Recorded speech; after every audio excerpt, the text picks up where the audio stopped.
Pemerintah Australia menyediakan 1,6 miliar rupiah untuk 5 dari 15 startup atau pelaku usaha inovatif yang mengembangkan program kewirausahaan sekaligus sebagai solusi perubahan iklim. Hal itu dikemukakan oleh Konjen Australia Todd Dias di sela-sela peluncuran program Kinetic Next di Makassar, Sulawesi Selatan. Pemerintah Australia membuka ruang bagi para inovator atau startup Indonesia untuk berwirausaha dan menemukan solusi perubahan iklim melalui program Kinetic Next yang merupakan program kemitraan Australia-Indonesia.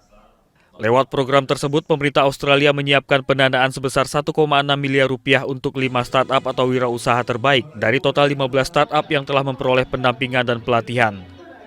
Menurut Konsul Jenderal Konjen Australia di Makassar, Todd Dias, pada Rabu 27 Agustus, program bantuan wirausaha ini diprioritaskan bagi pelaku usaha di kawasan timur Indonesia karena wilayah tersebut dinilai kaya akan talenta dan ide-ide yang inspiratif.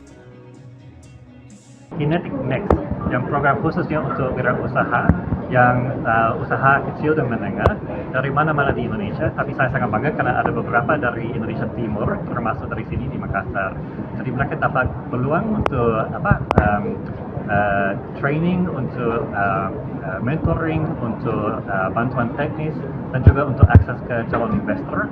Dan 5 dari 15 wirausahaan ini bisa dapat dana kreatif dan inovatif dari anak-anak muda yang ada di Kota Makassar, dan ini menjadi sebuah kebanggaan buat kami, dan kami berharap akan lebih banyak lagi anak-anak muda yang bisa berpikir jauh ke depan dengan memberikan ide kreatif dan inovasi yang mereka miliki, dan pemerintah terus akan memberikan support yang maksimal.